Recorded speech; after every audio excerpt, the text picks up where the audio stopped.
Primeira carta de João, capítulo 3, verso 1 ao 10. Diz assim: se colocar de pé, se coloca de pé, fica na liberdade aí que, aleluia, Deus sabe todas as coisas. Primeira carta de João, capítulo 3, verso 1 ao 10. Vede com grande amor nos tem concedido o Pai, que fôssemos chamados filhos de Deus. Por isso o mundo não nos conhece, porque não o conhece a Ele. Amados, agora somos filhos de Deus. Aleluia. E ainda não é manifestado o que havemos de ser, mas sabemos que quando Ele se manifestar, seremos semelhantes a Ele, porque assim como é, o veremos. E qualquer que nele tenha essa esperança, purifica a si mesmo, como ele também é puro. Vamos repetir a leitura do versículo 1.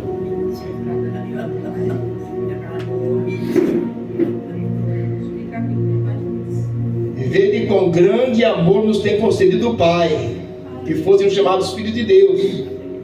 Por isso o mundo não nos conhece, porque não o conhece a Ele. Amados, agora somos filhos de Deus, e ainda não é manifestado o que havemos de ser, mas sabemos que quando Ele se manifestar, seremos semelhantes a Ele, porque assim como é, o veremos.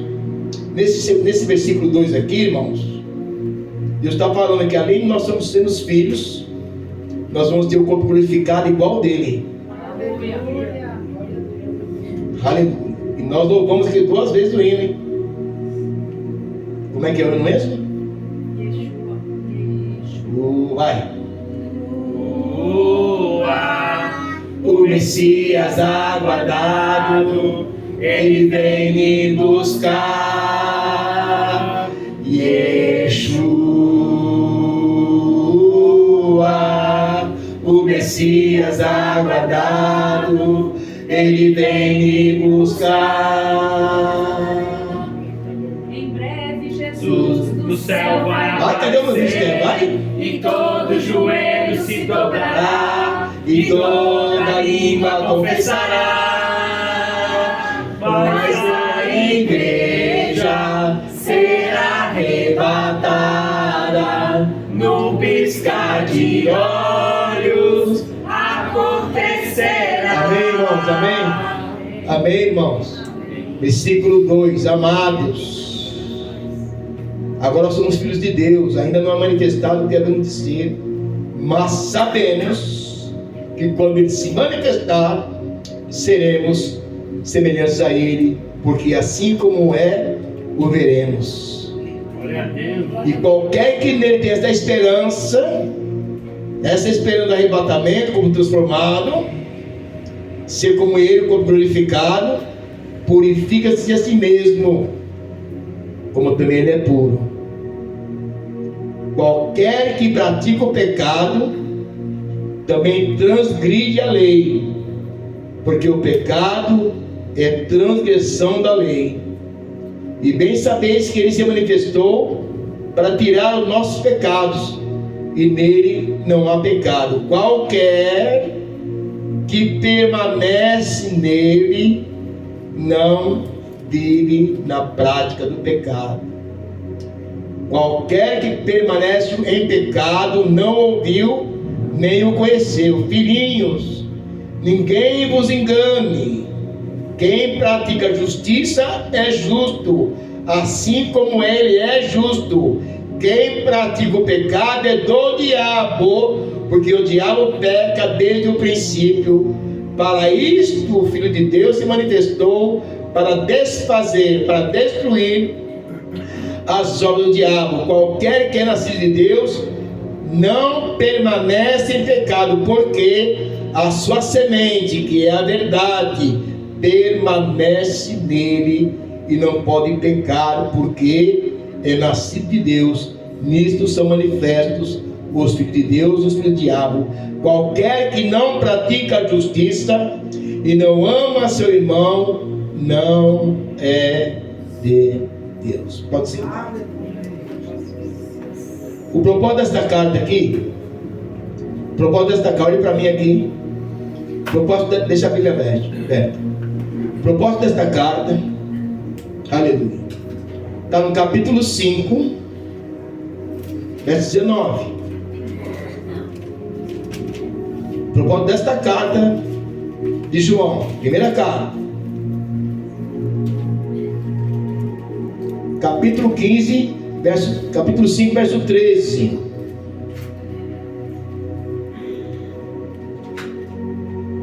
Estas coisas vos escrevi, os que creem no nome do Filho de Deus, para que saibais que tendes a vida eterna, e para que creais no nome do Filho de Deus. Aleluia.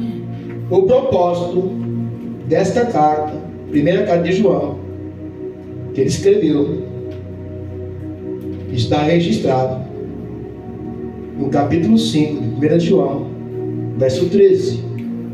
Estas coisas vos escrevi, os que creem no nome do Filho de Deus, para que saibais que tendes a vida eterna, e para que creais no nome do Filho de Deus. Queridos, aleluia. João está dizendo aqui que nós precisamos ter certeza da vida eterna. Aleluia. E ele dá 3 evidências claras de como você pode ter certeza da vida eterna. A primeira evidência está no versículo 9, lá no capítulo 3. Bota para o 3. A primeira evidência que você tem a vida eterna está no verso 9 de 1 João 3. Qualquer que é nascido de Deus não permanece em pecado, porque a sua semente permanece nele e não pode pecar, porque é nascido de Deus. Aleluia. Olhe para mim. No versículo 8 diz assim: quem pratica o pecado é do diabo. Quem vive uma prática, porque pecar nós pecamos por atos, por pensamentos, julgamentos, por palavras. E o pecado do cristão verdadeiro é um acidente. Mas quem vive na prática do pecado é do diabo. Aqui no versículo 8: quem vive na prática do pecado é do diabo, porque o diabo peca desde o princípio. Aleluia. Mas, aleluia,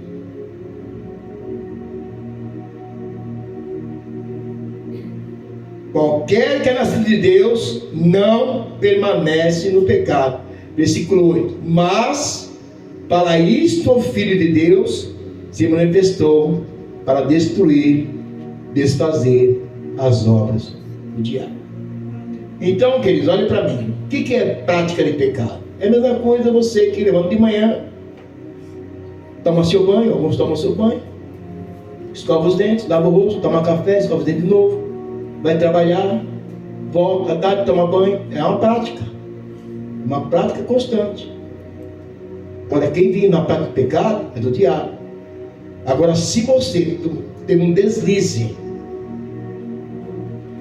um acidente, escorregou e pecou, isso não quer dizer que você é filho do diabo. Porque se você confessar o pecado, os seus pecados, ao Senhor Jesus, Ele é fiel e justo para purificar os pecados, purificar de toda injustiça. Então, por que Deus fala assim? Louva de novo esse louvor. Porque o Senhor fala no versículo, aleluia, 3, no capítulo 3 de João: qualquer que nele tenha essa esperança. Que esperança? De ter o corpo semelhante a dele. Aonde? No arrebatamento, na glória. Qualquer que tenha essa esperança da vinda dele para o arrebatamento, purifica-se a si mesmo, assim como ele é puro. Aleluia. E é um processo isso, queridos. É um processo. Através do teu temor a Deus, você vai fazer o possível para acertar mais erramentos. Mas muito bem, essa é a primeira evidência de que você tem a vida eterna. Você não vive na prática do pecado. Porque no versículo 8 diz na parte A: quem pratica o pecado é o diabo, porque o diabo peca desde o princípio. Para isso o Filho de Deus se manifestou. Então você tem dois senhores: Deus para obedecer e não viver na prática do pecado, ou o diabo para viver na prática do pecado. E a segunda evidência, aqui está falando sobre uma prova. Essa evidência é uma prova moral. Eu não vou estender a pregação, porque não dá tempo. Mas a primeira evidência de que você tem a vida eterna é uma prova moral. O Senhor quer purificação, seguir a paz com todos e a santificação. Santidade ao Senhor, sem a qual ninguém verá o Senhor.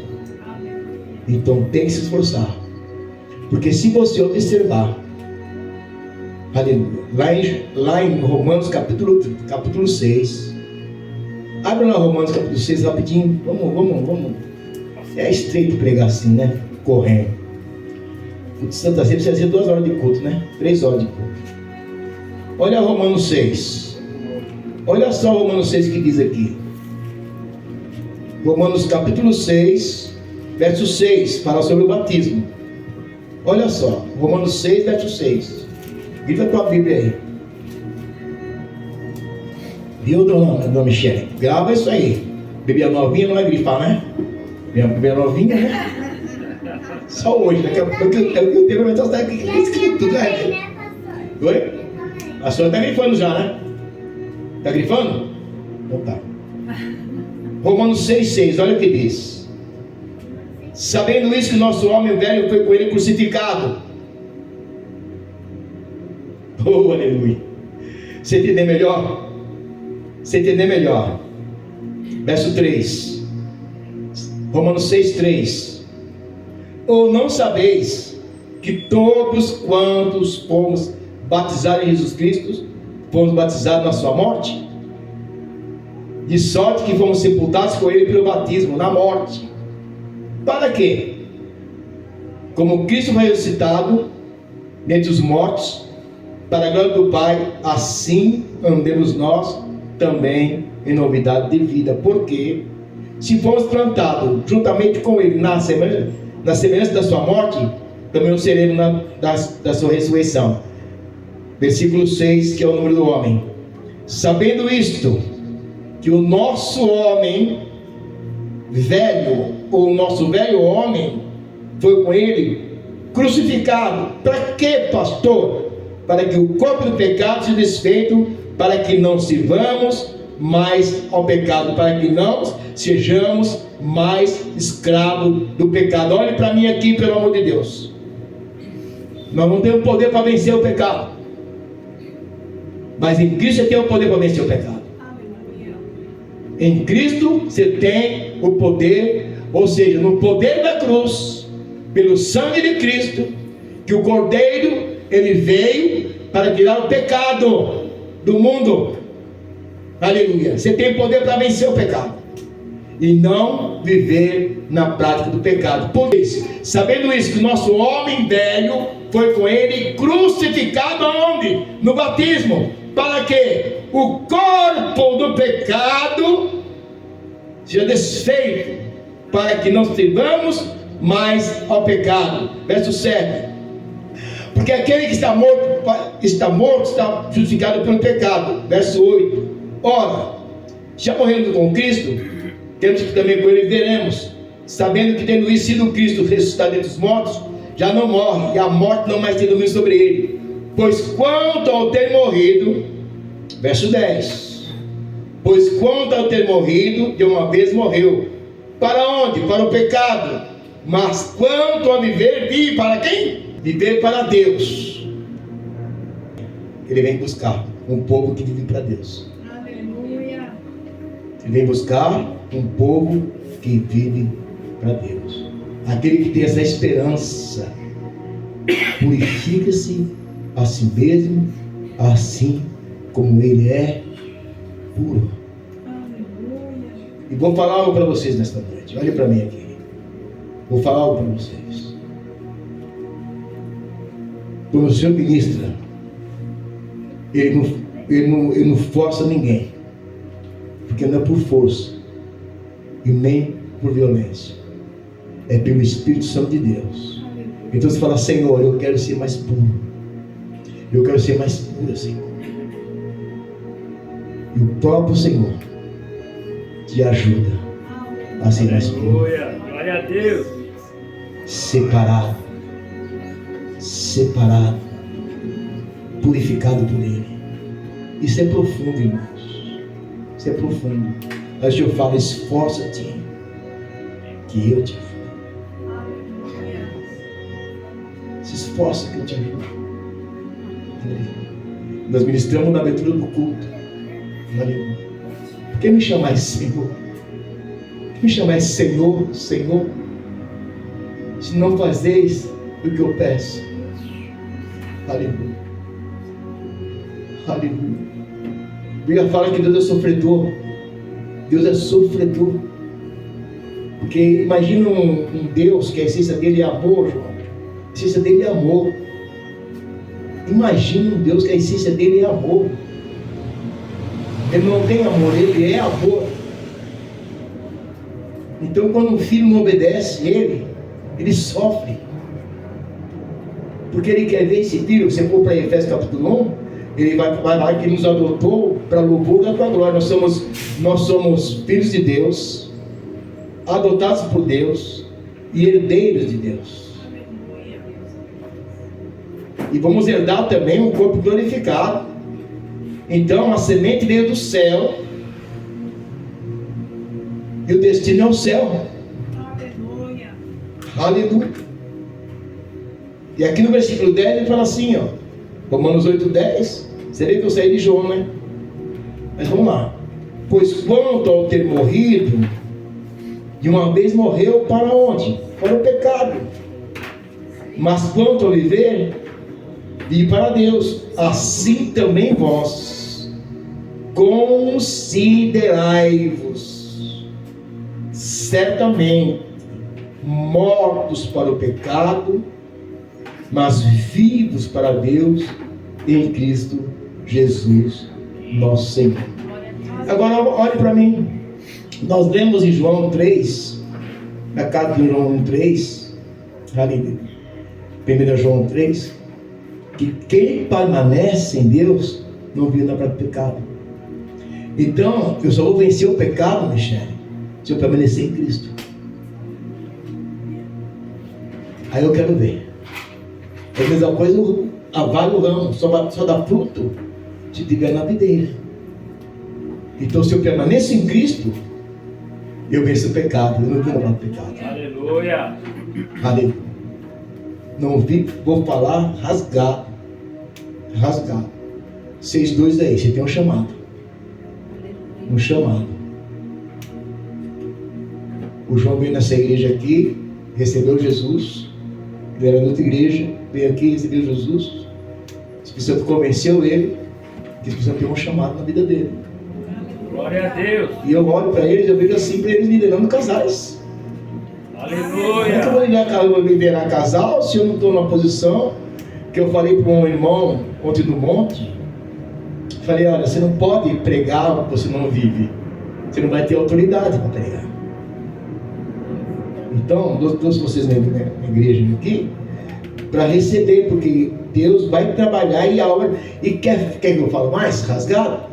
A obra que ele começou, ele vai completar. Aleluia. Se queira ou não queira. Se você obedecer, vai ter menos dor. Aleluia. Se desobedecer, vai sofrer Mas que Deus vai fazer, vai fazer. Ele não pede para ninguém. Então no versículo 11, vou repetir. Assim também vós considerai-vos certamente mortos para o pecado, mas vivos para Deus em Cristo Jesus nosso Senhor. Olha o 12. Não reine, portanto, o pecado em vosso corpo mortal, para lhe obedeceres em suas concupiscências, para obedecer-lhes em seus desejos desenfreados, de suas cobiças. Ao 13. Nem tão pouco apresenteis os vossos membros ao pecado por instrumento de iniquidade, mas apresentai-vos a Deus como vivos dentre os mortos, e os vossos membros a Deus como instrumento de justiça. Amém, queridos? Rapidinho, 1 Pedro 3, 1 de João 3. Vamos voltar lá, só para ministrar rapidinho aqui. Aleluia. A primeira evidência é a prova moral, né? Verso 9 que nós lemos aqui. A segunda evidência é a prova social, verso 14. Olha só como Deus fala na palavra. 1 João 3,14. Nós sabemos que passamos da morte para a vida, porque amamos os irmãos. Quem não ama seu irmão permanece na morte. Aí, pastor Edmundo, aí eu vejo muitos crentes que não têm vida abundante. Jesus falou assim: eu vim para ter vida abundante, mas eu vim para que tenha vida abundância. Agora, se eu não amo meu irmão, eu permaneço na morte, não tem vida. E está na igreja, mas ama um, ama outro, não ama um, não ama outro, ama um, não ama outro. Deus nos amou, todos nós. Eu estou pincelando aqui que não vai dar para ministrar. Terceira evidência, prova de que você é uma pessoa salva. E a prova é doutrinária, hein? Versículo 23. Verso 23. Mas que o mandamento é este: que creamos no nome de seu Filho Jesus Cristo e nos amemos uns aos outros, segundo nos deu o mandamento. Então, para finalizar aqui, quem não pratica a justiça e não ama seu irmão, é forte o que eu vou falar aqui. Quem não pratica a justiça e não ama seu irmão é filho do diabo. Verso 10 de 1 João 3. Nisto são manifestos os filhos de Deus e os filhos do diabo. Qualquer que não pratica a justiça e não ama a seu irmão não é de Deus. Amém, irmãos? Esta é a palavra sintetizada para nós nessa noite. E o versículo que eu quero frisar, o texto que eu quero frisar é quem tem essa esperança do arrebatamento, e ter o mesmo corpo de Cristo glorificado e reinar com Ele no milênio, 1000 anos aqui na terra, reinar com Ele. A igreja, aleluia, os vencedores, que vence a carne, vence o pecado, que vence o diabo, vence o mundo, aleluia, e que vence o próprio eu. Glória a Deus. O próprio eu. Esses reinarão com Cristo. A elite do Senhor vai ser arrebatado no milênio. Milhões e milhões de cristãos estão indo para o inferno. Aleluia. Estão indo para o inferno. E nós estamos aqui. Estamos sendo preparados. Aleluia. O Espírito Santo está na igreja, preparando uma noiva. A noiva tem que ser pura, tem que ser santa, não pode ter mágoa, mancha, rugas de passado, não pode ter mágoa, ódio, vingança. Irmãos, assim como ele é puro, nós temos que ser também. Qualquer que tem essa esperança, purifica-se a si mesmo. Aí você fala, Deus, me purifica. Eu falo, purifica você mesmo. Eu te ajudo. Purifica-se a si mesmo. Assim como ele é puro. Por exemplo, eu vou cometer um ato, ou até mesmo um programa, ou uma rede social, ou um seguidor, ou uma cena que eu estou me expondo ali.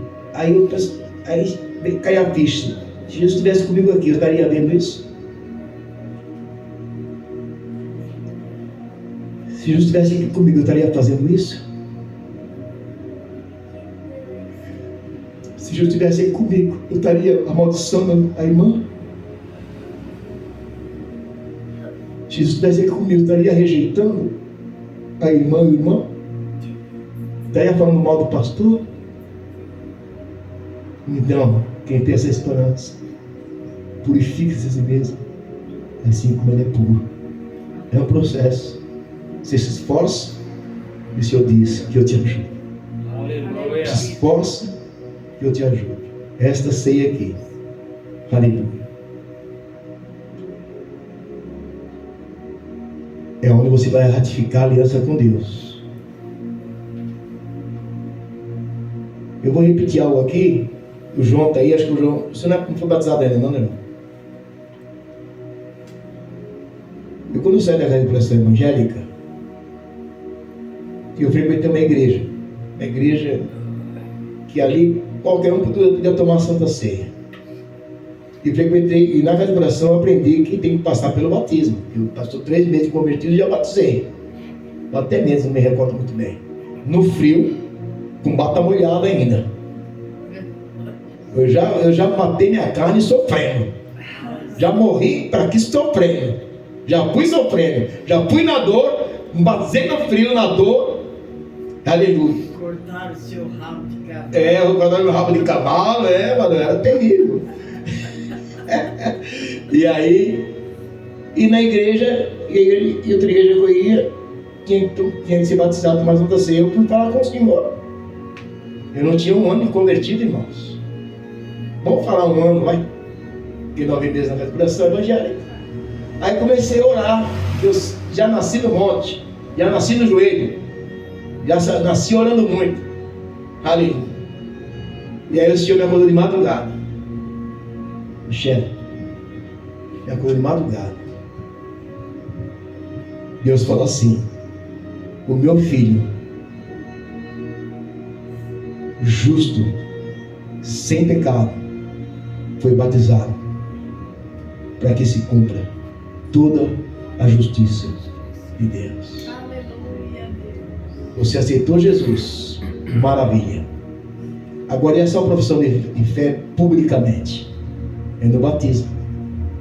No batismo tem legiões de anjos ao redor e legiões de demônios ao redor. Você vai dar um testemunho público que você pertence ao reino de Deus. Aleluia. Morrendo para o mundo, morrendo para o velho homem e ressuscitando para Cristo. Aleluia. Aí você vai para o tabernáculo. Eu não sei porque eu falo isso aí, mas vai para o tabernáculo. Você vai para o tabernáculo, tem o altar do holocausto. Coloca a mão aí para ele ver, no altar do holocausto. Vira isso. Ali, ó, o altar do holocausto representa a cruz. Ali representa o novo nascimento. Vai para a bacia de bronze representa o batismo, o símbolo do batismo. Vai para o lugar santo. Ali tem a mesa de proposição com os pães, tem o candelabro e tem o altar de incenso. E aí você vai para o lugar santíssimo. Lá tem a arca, que é o lugar da adoração. Essa volta, antes do altar do holocausto, lá na ponta, isso, não na frente, isso. Na frente tem a entrada, é a trajetória do cristão. A trajetória. Lá parece que tem quatro colunas, são 4 evangelhos. Entra, passa pelo altar do holocausto, pela bacia de bronze, aí você vai entrar no lugar santo. Agora olhe para mim. O que tem de crente, de cristão, no átrio,